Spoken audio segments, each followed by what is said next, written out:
Magandang araw mga kaibigan. Bigyan natin ng reaction, opinion ngayon itong post ng MD TV channel.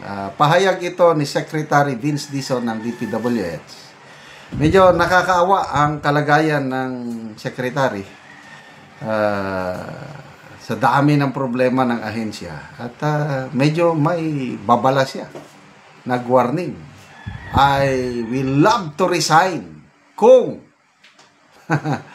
ito, halos, ito ang kanyang pahayag. Halos hindi na nga ako natutulog sa kakaisip. Papaano lilinisin ang napakalawak na korupsyon sa ahensyang pinamumunuan ko. Napakalawak. Malala ko tuloy yung pahayag no ng former Secretary Manuel Bunuan. I still believe mas maraming matitino sa DPWH. Grabing Secretary Bunuan na yan. For 3 years na nagtiis tayo sa kanya. Ganyan talaga. Kung sino yung leader niya, yung pumili sa kanya, ganon din siya.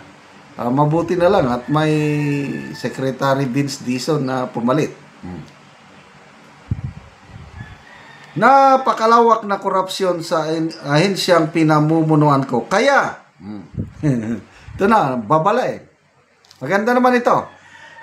Inuunahan niya na, kaya kung may mga matataas na opisyal na susubukan akong pigilan ang alam ko na tamang pamamaraan sa paglinis, I would love to resign.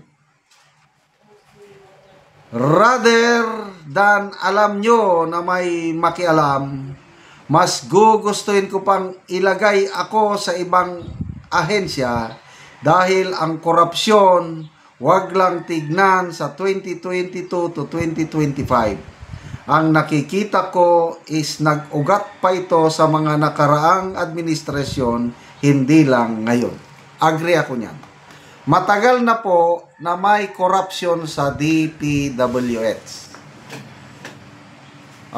May mga napapanood akong Facebook Reels ngayon.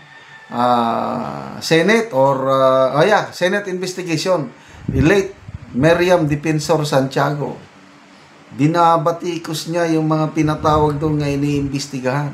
Matagal na may corruption sa DPWH. At ako, naniniwala ko doon sa pahayag ng mag-asawang Diskaya, panahon pa ng Aquino administration, meron ng kickback system.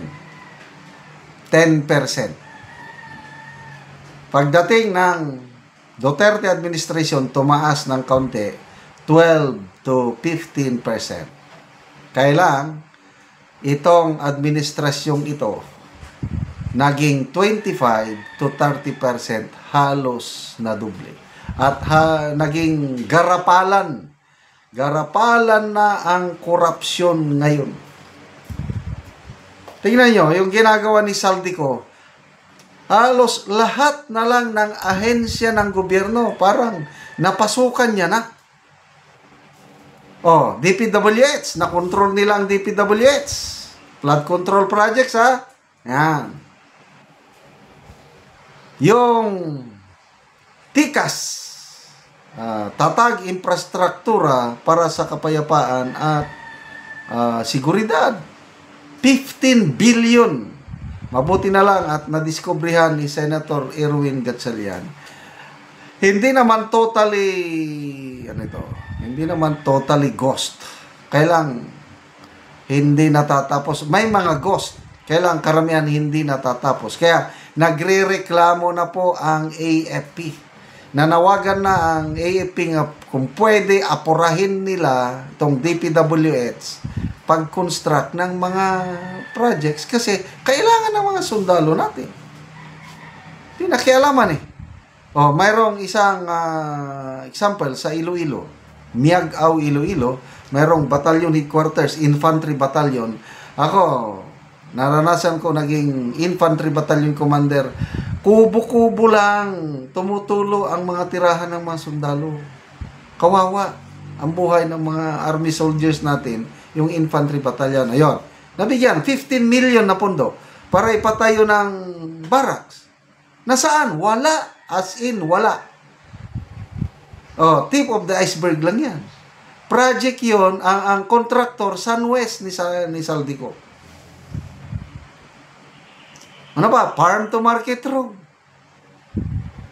Dati, okay pa yung DA na nag-implement. Kaya lang, napunta lahat sa DPWH yung pondo. Iskwilahan. Mga ganyan ba?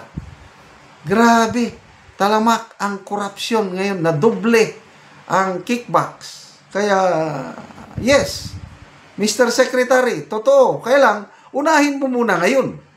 Mamaya, pupunta na naman kayo sa mga Duterte. Kaya medyo, nung umpisa, bilib ako talaga sa sipag ng sekretary ito. Kaya lang, medyo, akin lang ito, personal ko lang opinion, observation. Parang, nagiging selective.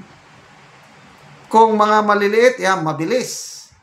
Pagsampa ng kaso against district engineers, contractors, no problem. Kailan tanong, kailan nyo puntahan ang Ilocos Norte na imbestigahan? Kailan nyo puntahan ang Leyte na imbestigahan? Pag ginawa ito ng Secretary of DPWH, sasaludon ko, bibilib na ko. Kailan habang, I don't know, basta, yan na yung panawagan ni Attorney Rowena Guanzon. Bakit hindi nyo imbestiga ng Ilocos Norte? Mga diskaya ang kontraktor doon. Panawagan ni Congressman sino ito? Pulong Duterte, may nagsusumbong sa kanya na nagrereklamo ang mga Ilocano sa Ilocos Norte. Panawagan ni former Governor Luis Chavit Singson. Hanggang ngayon, wala pang nag-imbestiga sa Ilocos Norte. Bakit po? Selective. Mabilis kayo pagdating sa mga Duterte. Isang tawag lang ng ombudsman. Yes, iimbestiga namin ang mga kumpanya pag-aari ng pamilya ni Bongo. Kung anong mga koneksyon. Mabilis. Kaya lang, pagdating sa, I don't know. Kaya, good luck po. Mr. Secretary, naniniwala ako sa sipag mo at dedikasyon. Kaya lang, sana naman maging patas kayo. Wala kayong sasantuhin. Sana nga ganun. Salamat mga kaibigan sa inyong pagsubaybay sa ating channel. Nakakatulong kayo ng malaki sa tribong Talandig ng Bukidnon dahil ang income natin sa channel na ito is pantulong po sa tribo. Namimigay tayo ng mga libreng yero at pako para makapagpatayo itong tribo ng mas maayos nilang tirahan. Panoorin nyo ang video na ito. Mauna ni Angero ang itabang sa mga tao nga kadtong mga daot na ang ilang balay. Og mauna ni sila ang matagaan. Ayo kay natagan na si Juan, di na mi ulanan kay makatok na gyud mi. Tagan ang piso. Badalahan niyo ta ko. Kami ni bay.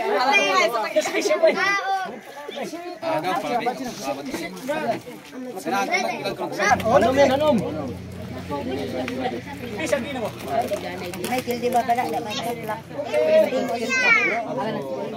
Babay.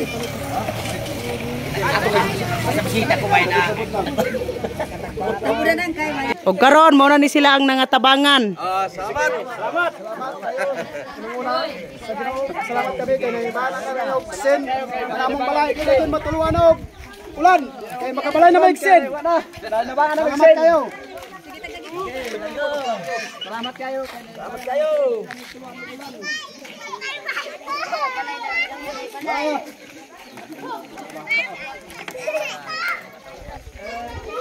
Nabangan kayo do, Sen. Ilahi salamat kayo, Ginoo.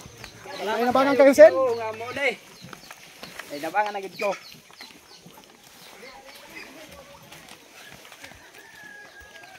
Salamat kayo. Sana naghatag ani.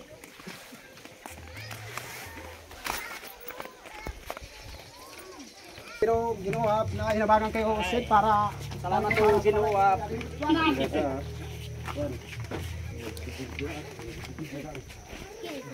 So muna ni ang gipatukod ni kuya nga balay. So makatop ra gid siya og yero.